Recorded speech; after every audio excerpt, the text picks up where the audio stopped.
Registration के बारे में चलिए शुरू करते हैं। नया रजिस्ट्रेशन करने के लिए आप न्यू रजिस्ट्रेशन पर क्लिक करेंगे। न्यू रजिस्ट्रेशन पर जैसे ही आप क्लिक करेंगे आपके सामने एक फॉर्म खुल के आएगा जिसमें आपको स्ट्रीम चुनने का ऑप्शन होगा।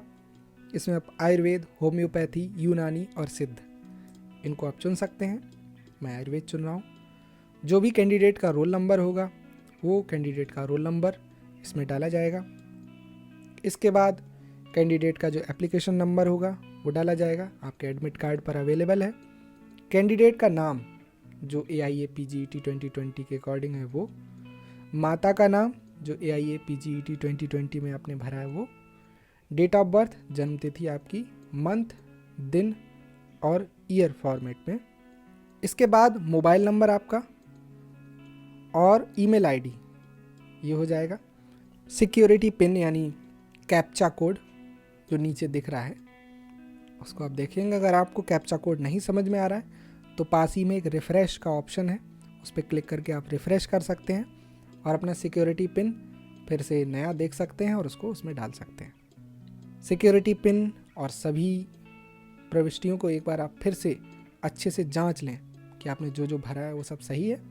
अगर सब कुछ सही है तो आप सबमिट पर क्लिक करें, अगर गलत है तो रीसेट पर क्लिक करें।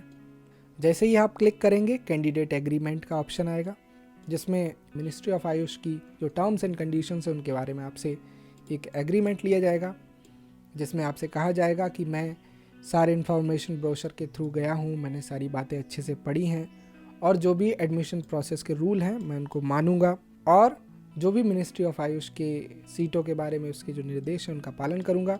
दूसरा रूल है कि मुझे पता है कि वेरिफिकेशन के समय अगर कोई भी डिस्क्रिपेंसी, कोई भी कमी अगर पाई जाती है ओरिजिनल डॉक्यूमेंट्स में, जिसमें कैटेगरी, सब कैटेगरी, जेंडर, तो मैं एडमिशन के लिए या अलॉटमेंट के लिए योग्य नहीं माना जाऊंगा।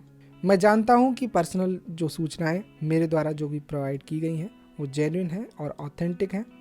मैं यह भी घोषणा करता हूं कि मैं अपना पासवर्ड किसी को डिस्क्लोज और शेयर नहीं करूंगा और मैं समझता हूं कि मैं अपने पासवर्ड की सुरक्षा के लिए खुद ही रिस्पॉन्सिबल हूं, ना ही मिनिस्ट्री ऑफ आयुष और ना ही नेशनल इन्फॉर्मेटिक्स सेंटर हमारे पासवर्ड के मिसयूज़ के लिए रिस्पॉन्सिबल होगा। मैं यह भी घोषणा करता हूं कि मैं सभी यूनिवर्सिटी या इंस्टीट्यूशन के फीस, बॉन्ड, स्टाइपेंड, उनकी शर्तों के बारे में भली भांति परिचित हूँ और मैं ये बात जानता हूँ कि मिनिस्ट्री ऑफ आयुष का इसमें कोई भी योगदान नहीं रहेगा। और अंत में मैं घोषणा करता हूँ कि मैंने काउंसलिंग स्कीम को अच्छे से पढ़ा है और समझा है और जो भी फ्रीक्वेंटली आस्क्ड क्वेश्चंस हैं उनको भी अच्छे से पढ़ा है। अगर आप आई एग्री पर क्लिक करते हैं तो नीचे आपके लिए ऑप्शन खुलेगा, आई डोंट एग्री पर करते हैं तो ऑप्शन नहीं खुलेगा। जो नीचे ऑप्शन खुलेगा उसमें मास्क्ड फॉर्म में आपका मोबाइल नंबर लिखा होगा, आपकी ईमेल आईडी लिखी होगी, आपका पता आपसे मांगा जाएगा। सभी अभ्यर्थी कृपया ध्यान दें कि जो पता आपने AIA PGET के फॉर्म में दिया है वही पता आप इसमें अक्षरशः लिखेंगे और उसके बाद आपका जो पिन कोड है वो पिन कोड लिखेंगे। आपके घर में कोई लैंडलाइन नंबर है तो उसको लिखेंगे, ये कोई मैंडेटरी नहीं है क्योंकि सबके घर में नहीं होता है। एक अल्टरनेट मोबाइल नंबर, यदि आपके फ़ोन से संपर्क नहीं हो पा रहा है तो अल्टरनेट मोबाइल नंबर जिससे आपसे संपर्क किया जा सके। इसके बाद एक सिक्योरिटी क्वेश्चन होता है। अगर आप पासवर्ड भूल जाते हैं तो सिक्योरिटी क्वेश्चन आपके लिए हेल्प करेगा उस पासवर्ड को रीसेट करने में। सिक्योरिटी क्वेश्चन में जैसे उदाहरण के लिए अगर हम कहते हैं कि कौन सी वेबसाइट आप रेयरली विजिट करते हैं, आपके पहले स्कूल का नाम क्या है, आपके पड़ोसी का पेट नेम क्या है, आपके पहले वाहन का रजिस्ट्रेशन नंबर क्या है, आपकी फेवरेट बुक क्या है, तो ये हर व्यक्ति की अलग अलग होती है। इसलिए सिक्योरिटी क्वेश्चन को बहुत ही ध्यानपूर्वक चुनना है और आंसर का कैपिटल लेटर, स्मॉल लेटर जो कुछ भी है बहुत अच्छे से याद रखना है। सिक्योरिटी क्वेश्चन के बारे में ये बात। सिक्योरिटी क्वेश्चन का जो आंसर है उसके बारे में मैंने बता दिया है। सबसे अंत में आप अपना पासवर्ड चुनेंगे। पासवर्ड के बारे में खासियत ये रहेगी कि पासवर्ड 8 से 13 अक्षर का होना चाहिए। पासवर्ड में कम से कम एक अपर केस का अल्फ़ाबेट होना चाहिए, कैपिटल लेटर, और उसमें कम से कम एक लोअर केस का अल्फ़ाबेट होना चाहिए। पासवर्ड में कम से कम एक न्यूमेरिक वैल्यू होनी चाहिए और पासवर्ड में कम से कम एक स्पेशल कैरेक्टर होना चाहिए। स्पेशल कैरेक्टर मतलब एक्सक्लेमेटरी मार्क्स हो गया, एट हो गया, हैज़ हो गया, डॉलर हो गया, परसेंटेज, ये सब होते हैं स्पेशल कैरेक्टर। ये सारी चीज़ें आप डाल सकते हैं। उसी पासवर्ड को आप फिर से टाइप करेंगे, आपका पासवर्ड सेम होगा, तो वो पासवर्ड आपका एरर नहीं दिखाएगा। इसी दौरान आपके फ़ोन पर एक OTP गया होगा, ठीक है। उस OTP का एक रेफरेंस नंबर होता है और एक OTP होता है। ध्यान दीजिएगा, एक जगह OTP लिखा होता है, एक जगह आपका रेफरेंस नंबर लिखा होता है। तो OTP को आप देखेंगे, उसको डाल देंगे और OTP डालने के बाद प्रोसीड पर आप क्लिक करिए, ठीक है। आगे बढ़ते हैं। आगे बढ़ते ही आपको स्क्रीन में सबसे ऊपर लिख कर आएगा the candidate is registered successfully. उसमें रजिस्ट्रेशन की इन्फॉर्मेशन होगी, जिसमें रोल नंबर, आपका नाम, माता का नाम, डेट ऑफ बर्थ होगा और नीचे ऑप्शन होगा click here to log in. आपको सीधा सीधा वहाँ पर क्लिक करना है कि click here to log in, जहाँ पर लिखा होगा आपको सीधा सीधा वहाँ पर क्लिक करना है और उसके बाद फिर से लॉगिन का पेज खुलेगा। आप उसमें स्ट्रीम चुनेंगे, आप उसमें अपना रोल नंबर डालेंगे और अभी जो आपने पासवर्ड बनाया था उस पासवर्ड को भी उसी में डालेंगे। सबमिट पर क्लिक करेंगे। सबमिट पर क्लिक करने के बाद आपका अपना अकाउंट का पेज जो आपका AACCC की वेबसाइट पर बना होगा वो खुल कर आएगा। उसमें आप देख सकते हैं कि जो कैंडिडेट की डिटेल्स आपने एप्लीकेशन फॉर्म में बताई थी वो दिख के आएगा और उसके बाद आपका काउंसलिंग का एप्लीकेशन बन के आएगा। काउंसलिंग के एप्लीकेशन में आपके पास ऑप्शंस दिए जाएंगे, जिसमें सबसे पहले काउंसलिंग एप्लीकेशन का होम पेज रहेगा, जिसमें एप्लीकेशन फॉर्म के अकॉर्डिंग कैंडिडेट की डिटेल्स रहेंगी। इसमें आप मैरिड अनमैरिड के को चुनेंगे और उसके बाद आपकी जो कैटेगरी है वो लिख के आएगी। अगर आप फिजिकली हैंडीकैप्ड हैं या नहीं वो लिख कर आएगा। आपका रिलीजन क्या है, आपकी लैंग्वेज क्या है, उसको आप चुन सकते हैं। उसके बाद जैसे ही नेक्स्ट करेंगे, मूव टू नेक्स्ट पर, तो आपका सेंट्रल यूनिवर्सिटी या नेशनल इंस्टीट्यूशंस के बारे में आएगा और पूछेंगे कि क्या आप चाहते हैं इन पे पार्टिसिपेट करना। तो आप हाँ करेंगे तो उसमें रजिस्ट्रेशन फीस 2000, टोकन फ़ी या सिक्योरिटी डिपॉजिट 10,000 रुपये, यानी टोटल 12,000 रुपये लगेगा। मूव टू नेक्स्ट करेंगे। इसमें all India quota government added वाला जो ऑप्शन आ गया है, इसमें भी सेम फीस रहनी है जो आपकी सेंट्रल यूनिवर्सिटी की थी। तो इसमें अगर आप पार्टिसिपेट करना चाहते हैं तो यस, नहीं करना चाहते हैं तो नो। इसमें भी सेम फीस रहेगी और उसके बाद फिर आगे आप मूव टू नेक्स्ट करेंगे। फिर इसमें डीम्ड यूनिवर्सिटी का ऑप्शन आएगा, जिसमें अगर आप उसमें अप्लाई करना चाहते हैं तो आप येस करेंगे तो उसमें आपकी फ़ीस 5,000 रजिस्ट्रेशन की होगी और टोकन फ़ी या सिक्योरिटी डिपॉजिट आपका 50,000 का होगा। नहीं करना चाहते हैं, हम यहाँ नहीं करना चाहते हैं तो हम नो करेंगे। उसके बाद दिल्ली यूनिवर्सिटी का कोटा है, मूव टू नेक्स्ट करने पर मिलेगा, जिसमें आपके यूजी कोर्स का फाइनल ईयर एग्जामिनेशन अगर दिल्ली से किसी भी कॉलेज का है, यूनिवर्सिटी से, तो आप उस पर येस करेंगे। अगर ऐसा है तो उसमें कॉलेज का नेम, कॉलेज का एड्रेस, पिन कोड और आपकी सेम फीस ले ली जाएगी। तो यहाँ पर मेरा नहीं है तो मैंने नो कर दिया। अब हम एक एक करके सारी इन्फॉर्मेशन मूव टू प्रीवियस करके चेक कर लेते हैं, जिसमें हम देख लेंगे कि हमने सारी इन्फॉर्मेशन सही से भरी है या नहीं। तो होम से मैं देखना शुरू करता हूँ, जिसमें मैंने चुना है कि मैं जो भी इन्फॉर्मेशन मेरी है मैंने उसमें भर दी है। इसमें मैंने अपनी रिक्वायर्ड इन्फॉर्मेशन भर दी है। उसके बाद मैं उसको चेक कर रहा हूँ। Move to next, move to next, move to next, move to next, सारी चीज़ें मैं एक बार देख रहा हूँ, चेक कर रहा हूँ और मुझे लगता है मेरी सारी जानकारी ठीक है। मैं प्रोसीड पर क्लिक करूँगा।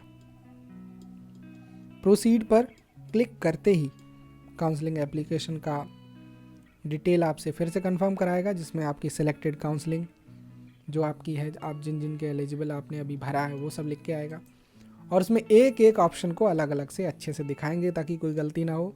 जैसे deemed university no, all India quota government aided yes, central university या नेशनल इंस्टीट्यूशन में यस, दिल्ली यूनिवर्सिटी में पढ़ा नहीं, नो। और उसके नीचे कैंडिडेट की डिटेल जो कि एप्लीकेशन फॉर्म में भरी गई हैं, उसमें सारी डिटेल्स आएंगी और नीचे लिख के आएगा कि काउंसलिंग की फ़ी कितनी आपको अभी पेएबल है, कितनी आपको फ़ीस पे करनी है। तो इसमें रजिस्ट्रेशन फ़ीस है, सिक्योरिटी डिपॉजिट, दोनों को जोड़ के टोटल काउंसलिंग फ़ी इसमें दिखा रहा है और इसमें फिर आप जो कैप्चा कोड है वो आप सिक्योरिटी पिन के रूप में आप डाल देंगे। कैप्चा कोड डालने के बाद आप प्रोसीड पर क्लिक करेंगे। तुरंत आपको मैसेज आएगा कि कैंडिडेट की डिटेल्स अपडेट हो गई हैं सक्सेसफुली। ओके पर क्लिक करेंगे। अब आपका व्यक्तिगत अकाउंट इसमें खुल गया है। इसमें स्टेप 1 में जो भी आपके ऑप्शन थे वो आपने देख लिए, वही सब आपको दिखा रहा है और सारे ऑप्शन को आप नीचे देखते हुए जाएंगे और नीचे आप अपनी चॉइस इसमें देख सकते हैं। अगर आपको कुछ एडिट करना है एडिट कर लीजिए, वरना अपनी चॉइस देखिए। तो जिस हिसाब से मैंने अपनी सारी चॉइस भरी हैं तो इसमें टोटल चॉइस अवेलेबल आ रही हैं। इसमें नीचे सारे ऑप्शंस आ रहे हैं कि आप किस सीरियल नंबर से, किस कोटा से हैं, क्या इंस्टीट्यूट आपका, उसमें सीरियल नंबर, वो इंस्टीट्यूशन किस कोटा में है, उस इंस्टीट्यूशन का नाम क्या है, कौन कौन से सब्जेक्ट हैं, उनकी एनुअल फीस क्या है और उस डिपार्टमेंट में कितनी सीट अवेलेबल है। इसमें 2 ऑप्शन ऊपर रहेंगे, टोटल अवेलेबल चॉइस और नीचे टोटल अवेलेबल सीट्स। जो टोटल अवेलेबल चॉइसेस होती हैं वो डिपार्टमेंट्स होते हैं, टोटल डिपार्टमेंट्स, और नीचे टोटल अवेलेबल सीट्स होती हैं वो हर एक डिपार्टमेंट, जैसे किसी में 2 हो गई, 3 हो गई, तो टोटल मिला के सीट्स होती हैं। और हर एक इंस्टीट्यूशन की एनुअल फीस और उसके बारे में जो जानकारी होती है वो इसमें अवेलेबल रहेगी। सारी इन्फॉर्मेशन हम लोग एक बार देख लेंगे और उसके बाद आगे बढ़ेंगे। अब हम इसके बाद पेमेंट करेंगे। पेमेंट के लिए स्टेप 3 मेक पेमेंट पे जाएंगे और नीचे ऑप्शन आएगा और जिसमें गो फॉर पेमेंट पर क्लिक करेंगे। इसमें state bank multi option payment system खुल गया है, जिसमें नेट बैंकिंग का सबसे ऊपर ऑप्शन है। दूसरे नंबर पे कार्ड पेमेंट्स का ऑप्शन है, नीचे अदर पेमेंट्स मोड जिसमें UPI, NEFT, SBI ब्रांच ये ऑप्शन है। मैं UPI चुनूँगा, बहुत ही आसान प्रक्रिया है। तुरंत जैसे क्लिक किया ये पेज आ गया। मैं इसमें VPA डाल दूँगा, जो भी रहती। VPA का मतलब होता है वर्चुअल पेमेंट एड्रेस, जिसमें आपका @UPI, @YBL, @APL ऐसे करके ऑप्शन जो होते हैं ना, वो VPA के उदाहरण हैं। और उसके बाद उसको कंफर्म करेंगे। कंफर्म करते ही एक पेज फिर से अपनी तरफ से बन के आएगा, जिसमें आपको रिव्यू करने का ऑप्शन दिया जाएगा। आप रिव्यू करिए, फिर से कंफर्म करिए। 2 बार कंफर्म करने के बाद आपका रेमिटेंस इन्फॉर्मेशन फॉर्म खुल के आएगा, जिसमें reference number, merchant reference number, जो अमाउंट आपका कटना है वो, ट्रांजैक्शन स्टेटस क्या है, ये लिख के आ रहा है। और इसमें काउंटडाउन चलने लगा है। इस दौरान आपके फ़ोन पर जो UPI का आपने एड्रेस डाला, इस पर मैसेज आएगा कि आप पेमेंट के लिए आप अलाउ करें। मैं अपने फ़ोन से अब अलाउ कर रहा हूँ और पेमेंट यहाँ से कर रहा हूँ। जैसे ही मैं यहाँ से पेमेंट करूँगा, ऊपर मैसेज आने लगेगा सक्सेसफुल ट्रांजैक्शन का। मैं उसको देखूँगा। इस प्रक्रिया में 3 मिनट से अधिक का समय नहीं लगना चाहिए। स्टेटस दिखाने लगा कि सक्सेसफुल हो गया। मैं उस पर ओके क्लिक करूँगा। उसके बाद सबसे नीचे ऑप्शन आ रहा है click here to return all India institute of Ayurveda site, else you will be automatically redirected to all India institute of Ayurveda site within 60 seconds. मैं क्लिक कर दूंगा। आप चाहे तो वेट भी कर सकते हैं 60 सेकंड का। इसके बाद आपका ट्रांजैक्शन सक्सेसफुल का मैसेज आने लगेगा। इसके बाद आपका ट्रांजैक्शन स्टेटस दिखाने लगेगा। कभी कभी ऐसा होता है कि ट्रांजैक्शन में पैसा कटने के बाद भी सक्सेस नहीं दिखाता है, तो आपको टेंशन नहीं लेनी है। फिर से लॉग आउट करिए और फिर से लॉग इन करिए। ऐसा करेंगे तो आपका जो कहीं भी फंसा हुआ होगा तो ट्रांजैक्शन फिर से आपका अप्रूव हो जाएगा। तो चूंकि इसमें दिखा नहीं रहा, तो इसलिए मैं लॉग आउट करके लॉग इन करूँगा। फिर से मैं सारी डिटेल्स वही डालूँगा और लॉग इन कर रहा हूँ। दोबारा से लॉग इन करते ही हमको स्क्रीन में दिखने लगेगा कि हाँ, आपका पेमेंट कंप्लीट हो गया। स्टेप 3 अच्छे ग्रीन कलर से दिखने लगेगा और इसमें लिखा होगा कि करंट चॉइस स्टेटस क्या है हमारे डेटाबेस के अकॉर्डिंग, और आपने कोई भी चॉइस भरी नहीं है। आपकी चॉइस लॉकिंग का स्टेटस अनलॉक्ड है। तो आप देख सकते हैं आपकी सारी इन्फॉर्मेशन यहाँ पर आ रही है। इसके बाद स्टेप 4 जो है, जो चॉइस फिलिंग का है, उस पर हम क्लिक करेंगे और चॉइस को भरना शुरू करेंगे। इसमें अवेलेबल और फिल्ड चॉइस का ऑप्शन आ रहा है, जिसमें आप अपनी चॉइस को भरना शुरू करेंगे। इसमें ऊपर सर्च का ऑप्शन आता है जिसमें इंस्टीट्यूट, ब्रांच, स्टेट, कोटा, आप जो चाहें उसके अकॉर्डिंग आप सेलेक्ट कर सकते हैं। इसमें आपका निर्णय पूरा आपके ऊपर है। जैसे बहुत सारे लोग ऐसा कहते हैं कि जितने भी सेंट्रल यूनिवर्सिटी हैं उनको पहले डालना चाहिए, तो आप सर्च वाले ऑप्शन में सेंट्रल करके डालेंगे तो मिल जाएगा। आपको कोई ब्रांच पसंद है तो आप ब्रांच डालेंगे और उस ब्रांच के सारे इंस्टीट्यूशन आ जाएंगे। आप उसको अपनी प्रायोरिटी के अकॉर्डिंग सेलेक्ट कर लीजिए, जो आपको सबसे अच्छा लगता है उसको पहले सेलेक्ट कर लीजिए। आपको all India institute of Ayurveda पसंद है तो आप वहाँ पर कोई ऐसा कीवर्ड डालिए जो किसी और में ना मिले। जैसे इंस्टीट्यूट अगर आप डालेंगे तो इंस्टीट्यूट कई जगह मिल जाएगा, लेकिन सरिता विहार में विहार शब्द जो है वो केवल वहीं पर है, तो इसलिए विहार डाल दीजिए। बनारस हिंदू यूनिवर्सिटी में एडमिशन लेने का अगर आपका मन है तो आप उसमें उस तरीके से ऑप्शंस डालेंगे, और बनारस शब्द डालते ही आपको सारे BHU के ऑप्शंस आप दिखने लगेंगे। अगर आप BHU इंटरनल कोटा के हैं तो आपको BHU इंटरनल का ऑप्शन मिलेगा। अगर आप नहीं हैं, अगर आप इंटरनल कोटा के एलिजिबल नहीं है तो आपको नॉर्मली सीट्स दिखेंगी। तो इस तरीके से आपकी चॉइस फिलिंग का जो सीक्वेंस है वो मिलेगा।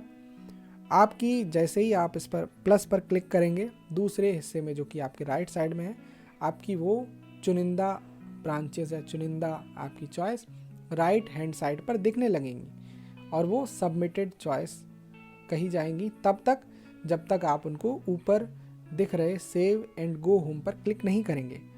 नीचे आपका साथ ही राइट अपर कॉर्नर में आपका सेशन के एक्सपायर होने का टाइम है, 15 मिनट का ये टाइम होता है।